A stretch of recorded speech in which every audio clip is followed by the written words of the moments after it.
इस Wikipedia channel में आपका स्वागत है। मैं विपुल जैन आज आपको बता रहा हूँ व्रत के इम्पोर्टेंट क्वेश्चन। नहीं जाएगा कोई क्वेश्चन इन क्वेश्चनों से बाहर, तो देखते रहिए विकिपीडिया चैनल। बहुत सारे स्टूडेंटों ने मुझे बोला था कि सर मुझे व्रत में बहुत सारी समस्या है, मुझे इम्पोर्टेंट क्वेश्चन नहीं समझ में आ रहे हैं, तो मैंने आज इसलिए ये वीडियो आपके सामने प्रस्तुत की है। तो देखते रहिए विकिपीडिया चैनल।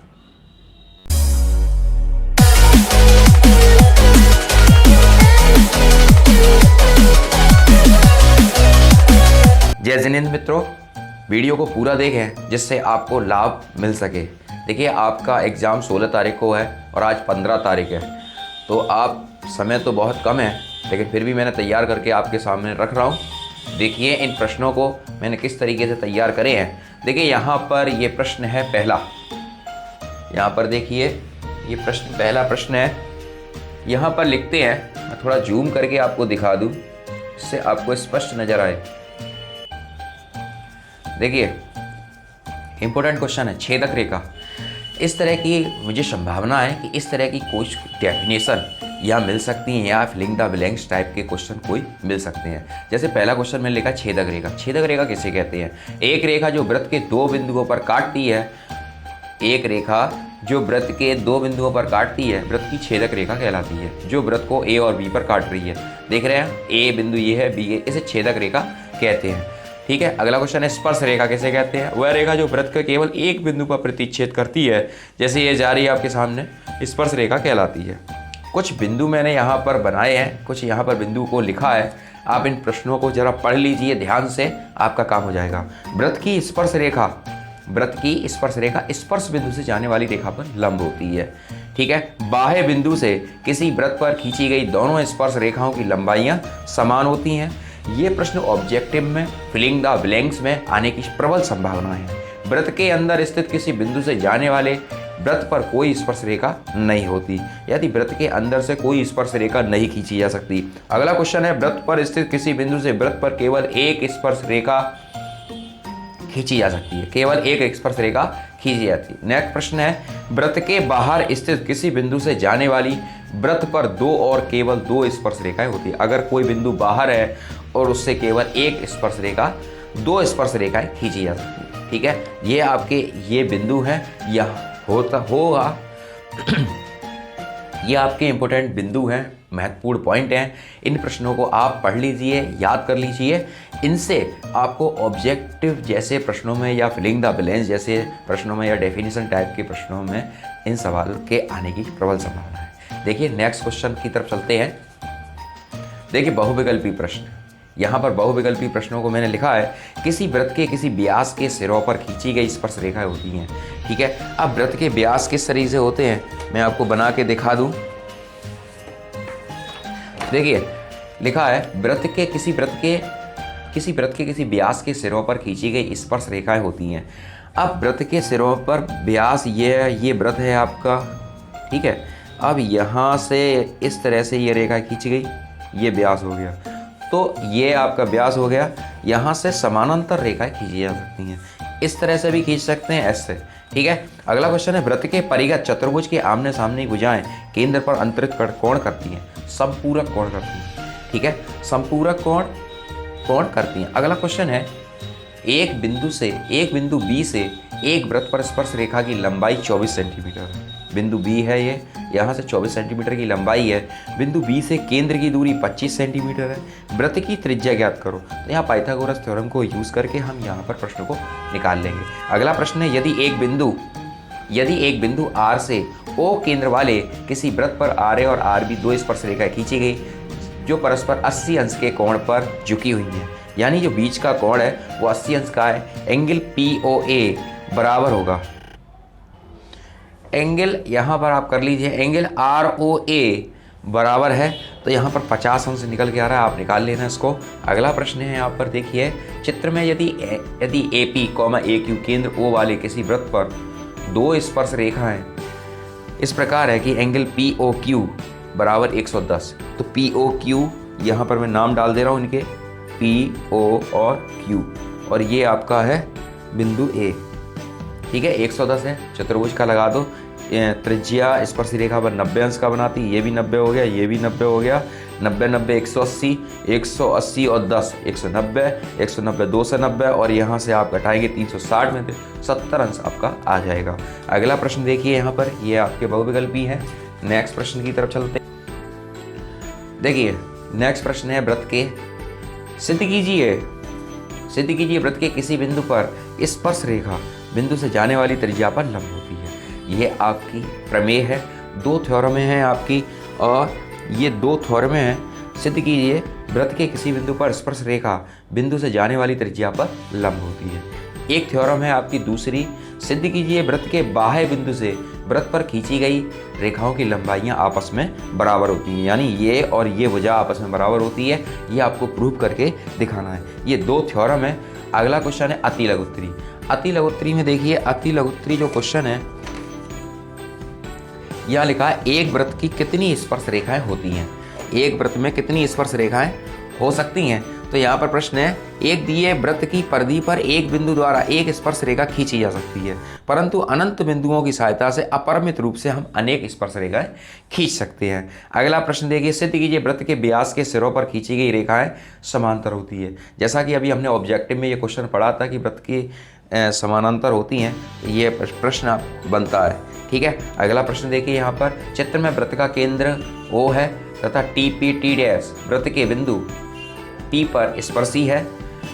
एंगल QPT' बराबर 65 डिग्री, तो एंगल POQ क्या होगा? इसका आंसर जो उत्तर है वो 130 अंश निकल के आ रहा है। ठीक है, अगले प्रश्न की तरफ पढ़ते हैं। देखिए यहाँ पर दो संकेंद्रीय व्रतों की त्रिज्याएं 5 सेमी है तथा 3 सेमी है। बड़े व्रत की उस जीवा की लंबाई ज्ञात करो जो छोटे व्रत को स्पर्श करती है। तो यहाँ पर त्रिज्या है 3 सेंटीमीटर है। ये पहले हम एक APO निकालेंगे पाइथागोरस की थ्योरम से, पाइथागोरस प्रमेय की सहायता से हम इन दोनों की त्रिज्याओं को, छोटे व्रत को जो स्पर्श कर रही है उसको भी निकालेंगे और बड़े व्रत को जो स्पर्श कर रही है हम उसको भी निकालेंगे। दोनों में पाइथागोरस थ्योरम का प्रयोग होगा। अगला क्वेश्चन है, देखिए निम्नलिखित के x के मान ज्ञात करो। यहाँ पर ये इम्पोर्टेंट क्वेश्चन है, इम्पोर्टेंट है। ये क्वेश्चन मैंने कई बार देखे हैं आते हुए। देखिए यहाँ पर ये किस तरह से करे जाएंगे, यहाँ पर आपको दिखाई दे रहा है। ये पहला प्रश्न है, ये है एक सर्किल बना हुआ है, A और B और C और D, बिंदु P में बीच में प्रतिच्छेद कर रहा है। 3 और 2 भुजाएं हैं, एक भुजा 6 सेंटीमीटर की है और ये x है। तो इन प्रश्नों को हम कैसे करेंगे, इनको आप देख लीजिए, समझ लीजिए। मैं PA क्रॉस PB बराबर PC इंटू PD। ठीक है, यहाँ पर PA की वैल्यू है हमारी 2, PA की वैल्यू है 2 और PB की वैल्यू है हमारी 6। ठीक है, और PC की वैल्यू है हमारी x और PD की वैल्यू है हमारी 3। इन प्रश्नों को आप लगा लें, 6 दूनी 12 और 3x, 3 4 12, x की जो वैल्यू निकल के आ रही है वो 12 आ रही है। ठीक है, अगला प्रश्न है, देखो अगला प्रश्न यहाँ पर समझ लीजिए आप। यहाँ पर एक सर्किल बना हुआ है और यहाँ पर PAB और PCD, इस तरह से ये यहाँ पर x की वैल्यू को हमें निकालना है। तो यहाँ पर भी हम यही फॉर्म का प्रयोग करके प्रश्न को निकालेंगे। PA क्रॉस PB बराबर PC इंटू PD। ठीक है, यहाँ पर वैल्यू को रखें, PA इंटू PB की, PA की वैल्यू है 3 और ये PB की वैल्यू है 3 और PA की 3 और ये है 5 और 3 8 हो जाएगी यहाँ पर, और PC की है 2 इंटू x, 8 3 है 24, 2x, 2 से ये कट जाएगा, x बराबर 12। ठीक है, आपको हो जाएगा। ये अगला नेक्स्ट सवाल देख लीजिए। यहाँ पर ये है एक तरह से बना हुआ है एक सर्किल, यहाँ पर एक स्पर्शी रेखा है जिसकी लंबाई 5 है और ये PA और B। अब यहाँ पर देखिए इस तरह के क्वेश्चन को हम कैसे करेंगे। यहाँ पर तो 2 छेदक रेखाएं थी जो आपस में काट रही हैं, लेकिन यह एक स्पर्शी रेखा है। तो इस तरह की सिचुएशन में हम करते क्या है, PA इंटू PB, ठीक है, बराबर PT स्क्वायर, क्योंकि यहाँ पर 1 है तो इन दोनों के सापेक्ष इसको होल स्क्वायर में रख लेते हैं। अब PA 4 है और ये हो जाएगा आपका 4 + x PB, क्योंकि इतनी 4 और ये x, तो दोनों को जोड़ेंगे तो 4 + x, और PT स्क्वायर है 5, तो ये होल स्क्वायर हो गया, और 4 4 जा 16 + 4x बराबर 25, 4x बराबर 25 - 16, 25 में से 16 को निकालेंगे तो आपका बचेगा 9, 4x, x बराबर 9/4। ठीक है, ये आ गया। अगला है आपका, ये भी छेदक रेखा जैसा ही कर दे रहे हैं आपके सामने। यहाँ पर भी यही पोजीशन है, PA × PB बराबर PT स्क्वायर। ठीक है, PT आपका 5 का वर्ग है, PA आपका 3 है, और ये हो जाएगा 3 + x, 9 + 3x बराबर 25। ठीक, ये हो गया। अब 3 यहाँ पर मैं सॉल्व कर दे रहा हूँ इसे। 3x बराबर 25 - 9 यानी आपका 16, और x बराबर 16/3। ठीक है, ये सेंटीमीटर में इकाइयाँ हैं सारी, तो सेंटीमीटर हम इसको लिख देंगे। ठीक है, अगला प्रश्न देखिए, इम्पोर्टेंट प्रश्न है ये, मैंने अपने फास्ट ट्रैक पेपर में भी इसको रखा है। यहाँ देखिए, उस एक वृत्त के परिगत एक चतुर्भुज ABCD खींचा गया, सिद्ध कीजिए AB + CD बराबर AD + BC। ये NCERT की किताब में प्रश्न दिया हुआ है, यह प्रश्न NCERT की किताब में है, तो आप इसको देख लें, समझ लें, कर लें। ठीक है, अगले प्रश्न की तरफ बढ़ते हैं। देखिए, इन प्रश्नों को मैंने लिख दिया है, जैसे अभी हम जीवा की लंबाई को निकाल रहे थे, वैसे ही ये क्वेश्चन करे जाएंगे। तो इन प्रश्नों को आप अवश्य कर लें। चित्र में PT एक स्पर्शी रेखा है, PT बराबर 12, P बराबर 8, जीवा AB की लंबाई ज्ञात कीजिए। तो आप इस तरह के क्वेश्चन जो मैंने अभी करे थे, x की वैल्यू को, ऐसे ही ये सारे सवाल हैं, इनको देख लीजिए, मैंने लिख दिए हैं। वृत्त में एक PAB एक वृत्त की एक छेदक रेखा है, PT वृत्त की स्पर्शी है, PA बराबर 5, AB बराबर 15 सेंटीमीटर, PT की लंबाई क्या होगी, ये भी उसी तरीके से होगा जो अभी मैंने x की वैल्यू को निकाला है। नेक्स्ट क्वेश्चन है, चित्र में O वृत्त का केंद्र है, इसकी त्रिज्या 1.5 सेंटीमीटर है, बिंदु P से वृत्त पर O से 3.9 सेंटीमीटर दूरी पर है, बिंदु P से वृत्त पर स्पर्शी PT है, PT की लंबाई ज्ञात करिए।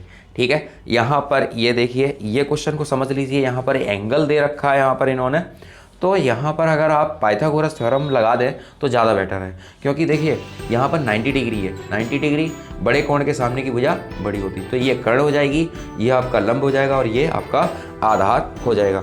तो आप इसको कर्ण मानकर इसको कर सकते हैं। ठीक है, यहाँ पर मैं कर्ण लिख दे रहा हूँ, ये आपका आधार हो जाएगा। ठीक है, और ये आपका लंब हो जाएगा। ठीक, ये 3 भुजाएं हो जाएंगी, आप इसको कर सकते हैं। नेक्स्ट क्वेश्चन है, देखिए यहाँ पर जो क्वेश्चन ये दिया हुआ है, देखिए इतना समय नहीं है। चित्र में PA और PB स्पर्शी इस प्रकार है कि PA बराबर 9 सेंटीमीटर, एंगल APB बराबर 60, तब जीवा AB की लंबाई ज्ञात करो। अब जीवा AB की लंबाई हम कैसे ज्ञात कर सकते हैं, तो यहाँ पर मैं इस प्रश्न को माध्यम से यहाँ सॉल्व करके आपको दिखा दे रहा हूँ।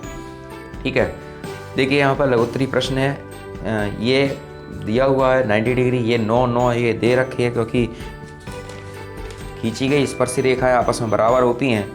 तो एंगल PAB बराबर एंगल PBA, PA बराबर PB बराबर 9 सेंटीमीटर, एंगल PAB बराबर एंगल PBA। ठीक है, अब इन तीनों को हम जोड़ते हैं, angle PAB plus angle PBA plus angle APB बराबर 180। ठीक है, तो एंगल 2 PAB लिख दो या PBA लिख सकते हैं हम। ठीक है, इन दोनों को जोड़ दिया, प्लस ये आपका 60 दे रखा है इन्होंने, तो PAB बराबर 180 - 60 20। ठीक है, ये हो गया 120, और 2 एंगल PAB, और ये हो जाएगा PAB बराबर 60, यानी एक एंगल 60, दूसरा एंगल भी 60। यहाँ पर आपको मेरी बात समझ में आई होगी। चित्र में PA और PB 2 स्पर्शी रेखा है, ये स्पर्शी रेखा है, जब ये दोनों भुजाएं आपस में बराबर है तो इनके बीच के कोण भी आपस में बराबर होंगे। तो हमने एंगल APB ये 60 मालूम है लेकिन ये एंगल हमें ज्ञात नहीं है, तो हमने इन एंगलों को ज्ञात कर लिया है। ये एंगल 60-60 आ रहे हैं। जब ये एंगल 60-60 आ रहे हैं तो ये जब तीनों 60-60 हो गए तो ये त्रिभुज कैसा हो गया, समबाहु त्रिभुज हो गया। तो ये 9 तो ये भी भुजा कितनी होगी, 9 सेंटीमीटर होगी। ठीक है, यह एक समबाहु त्रिभुज है। यहाँ लिख दो, यह एक समबाहु त्रिभुज है। ठीक, अगले प्रश्न की तरफ बढ़े।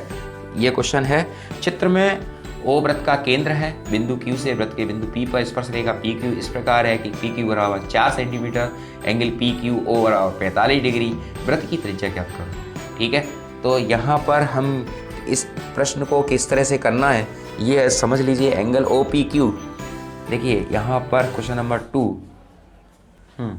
देखिए क्वेश्चन नंबर 2 को, ये चित्र बना हुआ है आपका।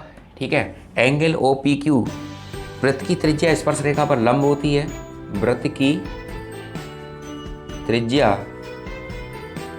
स्पर्श रेखा पर लंब होती है। ठीक है, तो एंगल OPQ बराबर 90, ये हो गया। Angle PQO, angle OPQ 90, angle PQO 45। ठीक है, तो एंगल O को आप निकाल लो, तो है एंगल O कैसे निकलेगा, 180 में से घटा दो।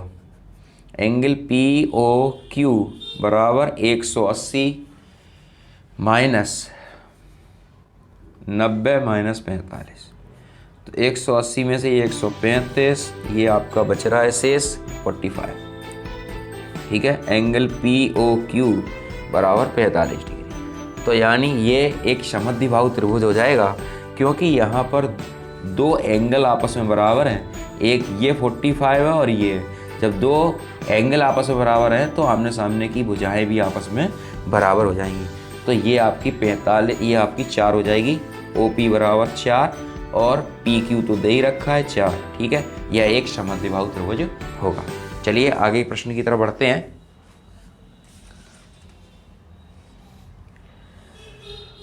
देखिए यहाँ पर एक त्रिभुज ABC में एक समकोण त्रिभुज है जिसमें BC बराबर 6 सेमी है, AB बराबर 8 सेमी है। त्रिभुज ABC के अंतर्गत केंद्र O केंद्र है तथा X त्रिज्या का एक वृत्त है। X का मान ज्ञात करना है। यहाँ पर इस तरह का ये प्रश्न दिया हुआ है, X का मान हमें निकालना है इसमें। ठीक है, अगला प्रश्न देखिए, चित्र में O वृत्त का केंद्र है, TPQ इसकी स्पर्श रेखा, एंगल RPQ 60 अंश है, तो एंगल POR का मान ज्ञात कीजिए। इस तरह के प्रश्न आप कर लीजिए, इसको समझ लीजिए।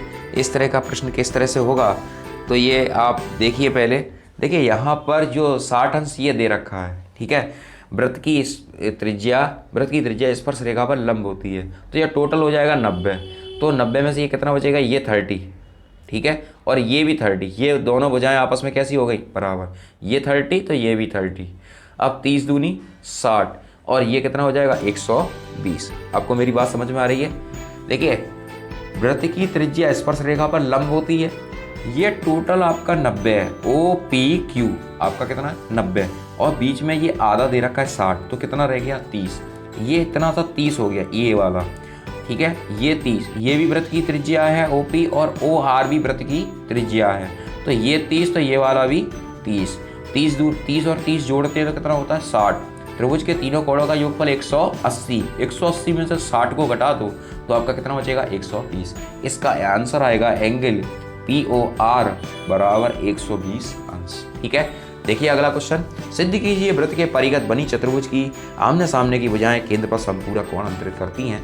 ये प्रश्न आपका NCERT की पुस्तक में मौजूद है, आप उसको कर लें अच्छे से। मेरी शुभकामनाएं आपके साथ हैं।